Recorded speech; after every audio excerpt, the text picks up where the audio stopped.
அமெரிக்காவின் 50% வரி விதிப்பால் இந்தியாவில் ஜவுளி, இரும்பு, ரசாயனம் உள்ளிட்ட தொழில்கள் கடும் பாதிப்பு. திருப்பூர் பின்னலாடை நிறுவனங்களில் தினந்தோறும் 700 கோடி ரூபாய் வரை இழப்பு.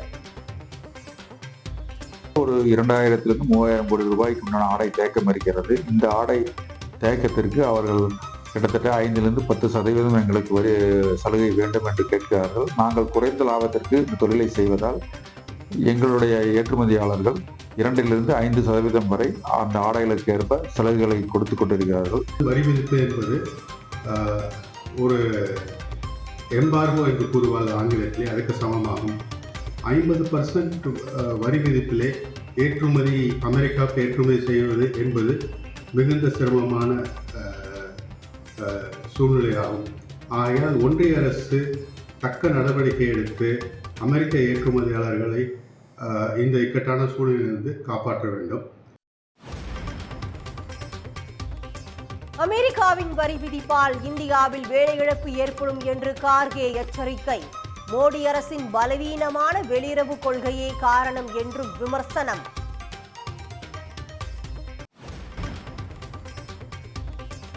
அமெரிக்கா வரி விதிப்பு விவகாரத்தை அடுத்து இந்தியா விழித்துக் கொள்ள வேண்டும். ஏற்றுமதியில் இனி எந்த ஒரு நாட்டையும் சார்ந்து இருக்கக்கூடாது என ரிசர்வ் வங்கி முன்னாள் கவர்னர் ரகுராம் ராஜன் வலியுறுத்தல்.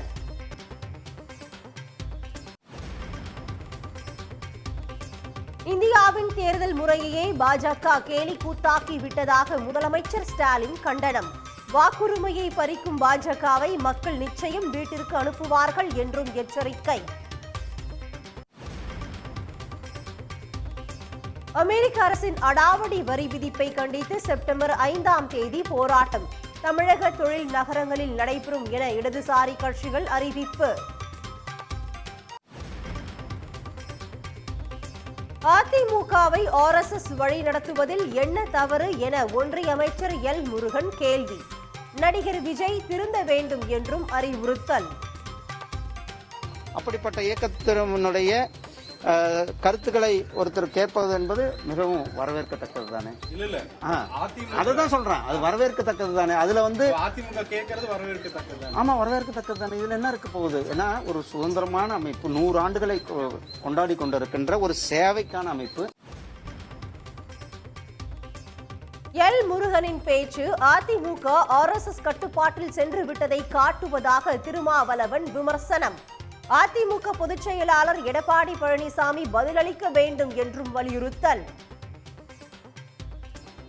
அதிமுகவை பெரியார் வழிவந்த திராவிட இயக்கம் என்றுதான் தமிழ்நாடு நம்பிக்கொண்டிருக்கிறது. ஆனால் அந்த இயக்கத்தை கோல்வாக்கர், வீர சாவர்கர் வழிவந்தவர்கள் வழி நடத்தலாம். அப்படி வழி நடத்தினால் ஒன்றும் தவறில்லை என்று சொல்லக்கூடிய அளவுக்கு நிலைமை மாறியிருக்கிறது என்பது கவலை அளிக்கிறது. அதிமுக பொதுச் செயலாளர் தான் இதற்கு பதில் சொல்ல வேண்டும்.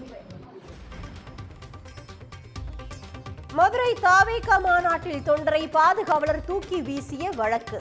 விஜய் மீதான வழக்கு மதுரை கூடக்கோவில் காவல் நிலையத்துக்கு மாற்றம்.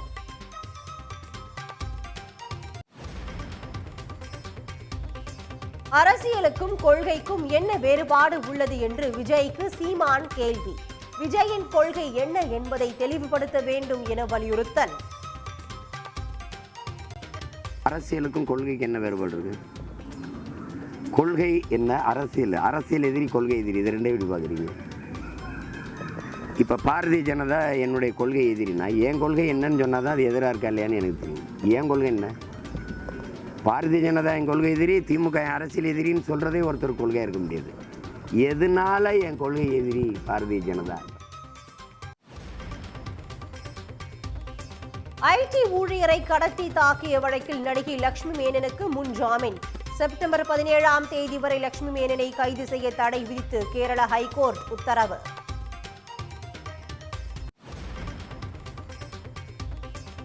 ஆறு முதல் 12ஆம் வகுப்பு வரையிலான காலாண்டு தேர்வு அட்டவணை வெளியீடு.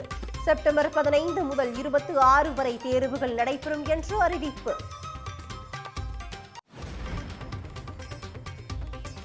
முதுமலை யானைகள் முகாமில் விநாயகர் சதுர்த்தி விழா உற்சாக கொண்டாட்டம். விநாயகர் சிலை முன்பு யானைகள் மண்டியிட்டு வணங்கின.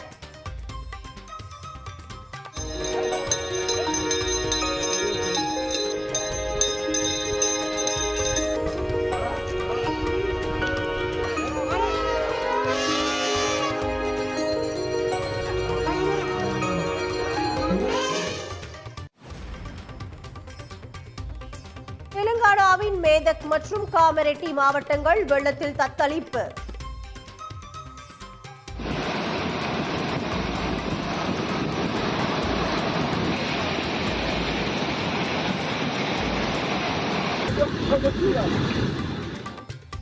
தண்டவாளம் வெள்ளத்தில் அடித்து செல்லப்பட்டதால் ரயில் சேவை பாதிப்பு. பீகாரில் வாக்கு திருட்டை 6 மாதத்தில் நிரூபிப்போம். எதிர்க்கட்சித் தலைவர் ராகுல் காந்தி திட்டவட்டம். பீகார் வரைவு வாக்காளர் பட்டியல் குறித்து மக்களிடம் தேர்தல் ஆணையம் கருத்து கேட்பு. விடுபட்ட வாக்காளர்கள் 5 நாட்களுக்குள் விண்ணப்பிக்க அழைப்பு. உடனுக்குடன் செய்திகளை தெரிந்து கொள்ள சன் நியூஸ் பெல் ஐகானை கிளிக் பண்ணுங்க.